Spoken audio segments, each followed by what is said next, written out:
Halo semuanya anak-anak, selamat pagi. Bagaimana kabar kalian hari ini? Wow, luar biasa ya, masih semangat. Nah, di sini kita akan belajar mengenai materi komponen komponen peta. Nah, sebelumnya kita akan berdoa terlebih dahulu agar proses belajar kita hari ini dapat berjalan dengan lancar. Oke, berdoa menurut agama dan kepercayaan kita masing-masing. Berdoa dimulai. Oke, berdoa dicukupkan. Nah, sebelumnya Bapak ingin bertanya terlebih dahulu, apakah semuanya hadir atau ada yang berhalangan hadir? Oh, semuanya hadir ya. Terima kasih. Nah, sebelum membahas materi komponen peta, di sini Bapak memberitahukan terlebih dahulu tujuan dari pembelajaran hari ini, yaitu siswa mampu memahami dan menjelaskan komponen-komponen peta. Nah, di sini sudah ada satu peta, yaitu peta administrasi Kabupaten Boyolali tahun 2019. Nah, dari peta ini kita akan mencari tahu berapa komponen-komponen yang ada di peta ini, dan kita akan bahas satu persatu gitu. Nah, yang pertama ada judul peta, yang kedua ada orientasi, yang ketiga ada skala, yang keempat ada legenda, yang kelima ada inset, yang keenam ada sumber, yang ketujuh ada pembuatan peta, yang kedelapan ada tanggal pembuatan peta, yang kesembilan ada garis tepi, dan yang kesepuluh ada garis astronomi. Jadi di peta ini terdapat 10 komponen peta, mulai dari judul peta sampai garis astronomi. Nah, di sini kita akan membahasnya satu persatu. Yang pertama, kita akan bahas terlebih dahulu judul peta. Nah, judul peta di sini berguna untuk menggambarkan isi dan jenis peta. Nah, dan biasanya judul peta itu ditulis dengan huruf kapital gitu. Misalnya di sini ada judul peta Peta Administrasi Kabupaten Boyolali tahun 2019. Ini merupakan judul peta gitu. Misalnya kita ingin membuat peta kerawanan longsor. Berarti judulnya peta kerawanan longsor di daerah A misalnya, tapi ditulis dengan huruf kapital gitu. Nah, selanjutnya di sini ada garis tepi. Nah, garis tepi adalah garis yang terletak di bagian tepi peta dan ujung-ujung tiap garis bertemu dengan ujung garis lainnya gitu. Nah, kalau anak-anak melihat itu di peta itu ada frame ya, sebuah kotak atau disebut juga muka peta. Nah, garis ujungnya itulah garis tepi. Dan biasanya garis tepi ini berguna untuk membantu dalam pembuatan peta agar terlihat lebih rapi seperti itu. Nah, di sini selanjutnya ada garis astronomi atau koordinat. Nah, garis astronomi atau koordinat ini berguna untuk menentukan lokasi suatu tempat secara absolut.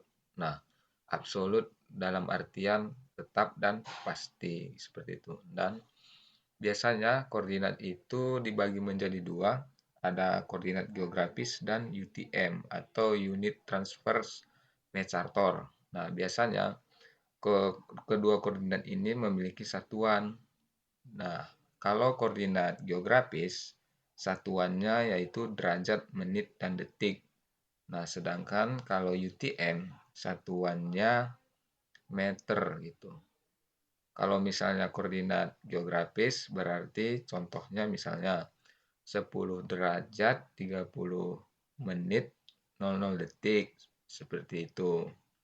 Kalau UTM misalnya zona 50 S, zona 47 N, misalnya seperti itu. Nah, di sini ada orientasi. Nah, orientasi peta atau petunjuk arah menunjukkan posisi dan arah suatu wilayah. Jadi, fungsi orientasi ini adalah petunjuk arah gitu. Misal, dan orientasi ini memiliki simbol, biasanya itu seperti tanda panah, dan di atas ujung tanda panah itu ada huruf U yang menandakan utara. Jadi fungsi dari orientasi di sini adalah menunjukkan posisi dan arah suatu wilayah, dan orientasi biasanya berbentuk tanda panah yang menunjukkan ke arah utara gitu. Jadi kalau misalnya kita lihat peta dan di layouting itu biasanya kita sering melihat sebuah simbol tanda panah yang di ujung tanda panah itu ada U, berarti posisi petanya itu menunjukkan sebenarnya ke arah utara gitu. Nah, selanjutnya ada skala. Nah, skala di sini merupakan perbandingan rasio antara jarak dua titik pada peta dan jarak sesungguhnya. Dan kedua titik tersebut di permukaan bumi atau di lapangan dan pada satuan yang sama. Seperti itu. Nah, di sini juga ada jenis-jenis skala. Yang pertama ada skala angka. Misalnya skala angka berarti ditunjukkan dengan angka dan ditulis dengan angka gitu. Contohnya di sini ada 1 berbanding 500.000. Kalau untuk pembacaannya sendiri yaitu 1 cm pada peta mewakili 500.000 cm di lapangan, atau 1 cm pada peta berarti 5 km di lapangan. Nah, di sini ada skala garis atau grafis, atau juga sering kita dengar dengan sebutan skala batang seperti itu. Dan biasanya skala ini ditunjukkan dengan garis lurus yang terdapat beberapa ruas. Misalnya di sini bisa Anda lihat ya, ada gambar. Gambar di atas itu menunjukkan 0 cm sampai paling ujung 4, angka 4 gitu. Dan yang di bawah ada 0 km sampai 20 km.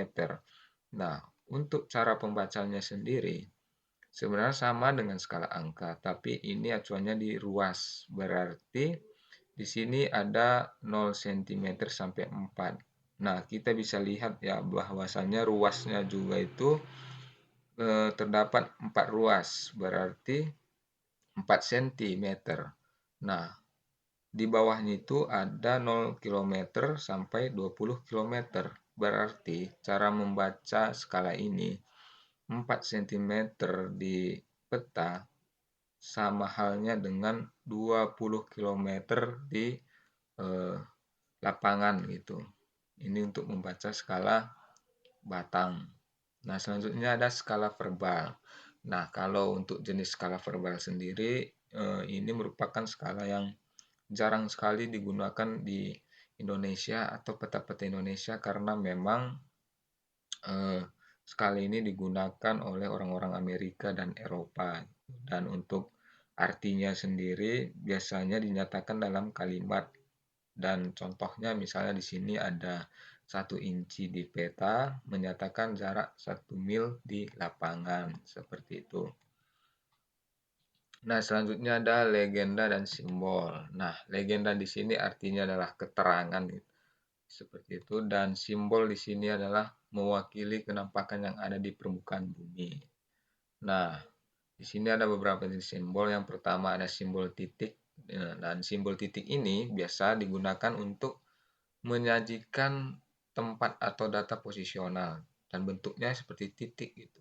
Di sini bisa Anda lihat bahwasannya ada contohnya juga ya, simbol persegi berwarna merah itu biasanya diartikan sebagai ibu kota negara, ataupun simbol segitiga yang berwarna merah berarti diartikan sebagai gunung berapi, ataupun yang lain-lain bisa Anda baca dan pahami seperti itu.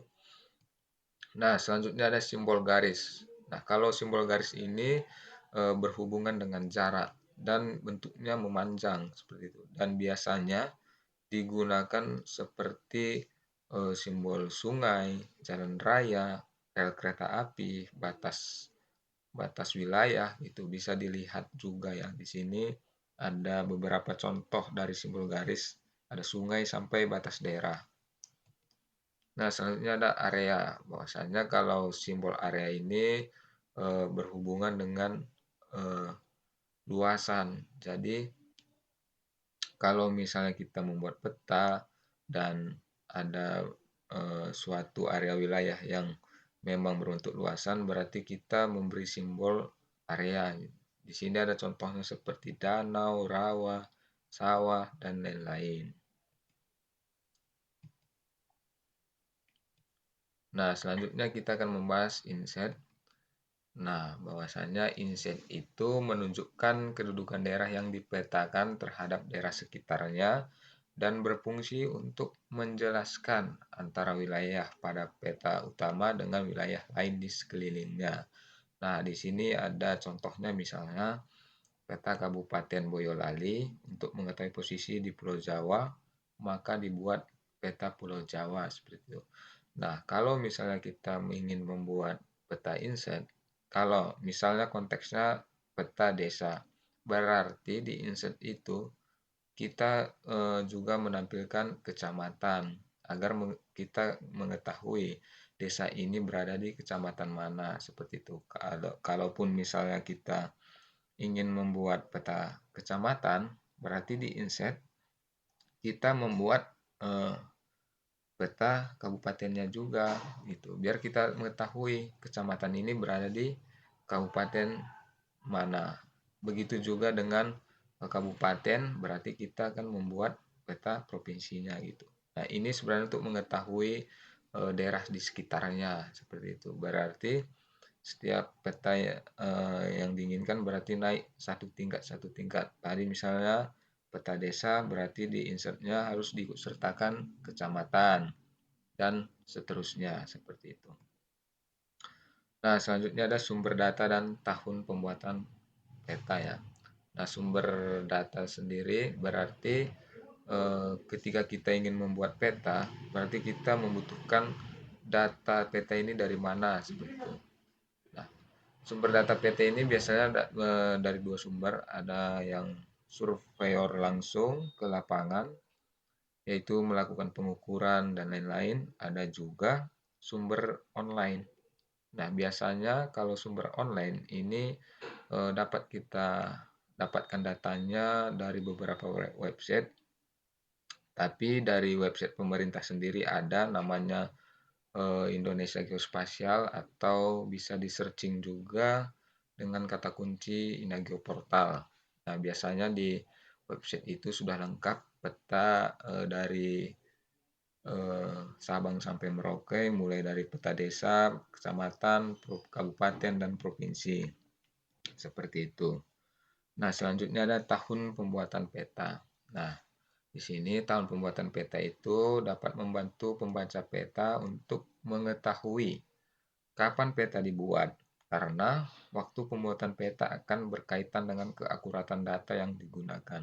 Nah, ini benar ya, karena contohnya misalnya kita membuat peta kepadatan penduduk jiwa per kilometer itu pada tahun 2020 misalnya di Kota Tasikmalaya.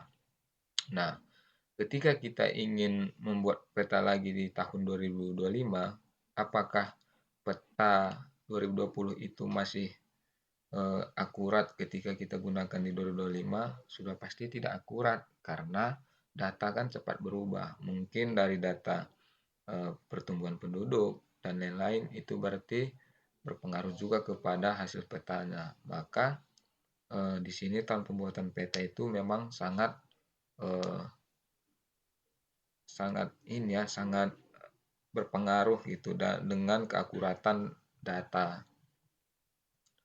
Nah, selanjutnya ada lettering dan warna peta.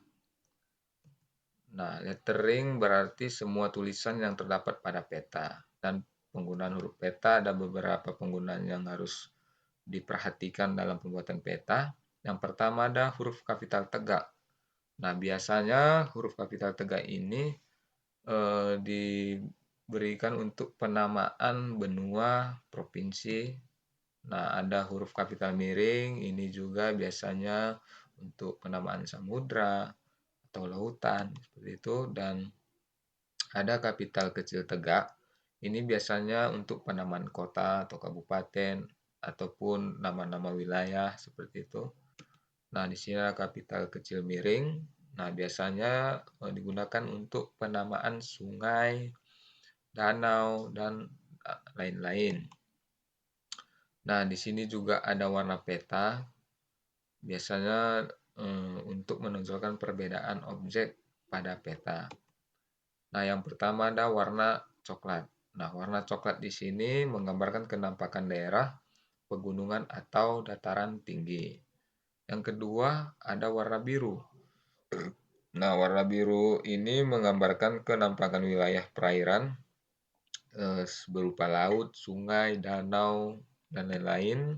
Di sini ada warna hijau menggambarkan kenampakan vegetasi. Nah, contohnya hutan, perkebunan, dan dataran rendah. Di sini ada warna merah juga dan hitam. Nah, ini merupakan kenampakan hasil budaya manusia, misalnya jalan kota, permukiman, dan lain-lain. Nah, ada warna putih. Nah, warna putih ini menggambarkan kenampakan daerah yang bersalju. Nah, di sini Bapak ada beberapa kuis. Nah, kuis ini untuk apakah kalian sudah paham itu? Untuk meningkatkan kepemahaman kalian mengenai materi yang tadi Bapak sudah jelaskan. Bisa dibaca dan siapkan buku catatannya, ditulis dan dijawab ya. Yang pertama ada nomor 1, untuk menggambarkan data rendah pada peta digunakan warna, ya jawabannya adalah warna hijau ya. Yang kedua ada di sini berdasarkan gambar di samping, orientasi ditunjukkan oleh nomor. Orientasi berarti tadi arah mata angin atau yang ada simbol U-nya gitu. Berarti nomor 1 ya. Nah, di sini objek atau kenampakan di bawah ini sebaiknya menggunakan simbol garis kecuali hutan ya. Nah, di sini ada komponen-komponen peta bisa diisi di buku catatan masing-masing. Nah, jadi dari pembelajaran kita hari ini bahwasanya dapat ditarik kesimpulan bahwasanya peta memiliki beberapa komponen seperti judul, orientasi, skala, legenda, insight, sumber pembuatan peta, tanggal pembuatan peta, garis tepi, dan garis astronomi. Nah, mungkin sekian untuk pembelajaran hari ini. Bapak ucapkan terima kasih kepada kalian semua karena sudah berpartisipasi dan semangat mengikuti materi pembelajaran hari ini. Dan kalau misalnya ada yang belum dipahami dan belum jelas, mungkin nanti boleh ditanya di luar jam mata pelajaran juga boleh bertanya. Oke, mungkin Bapak cukupkan. Sekian dan terima kasih. Selamat pagi.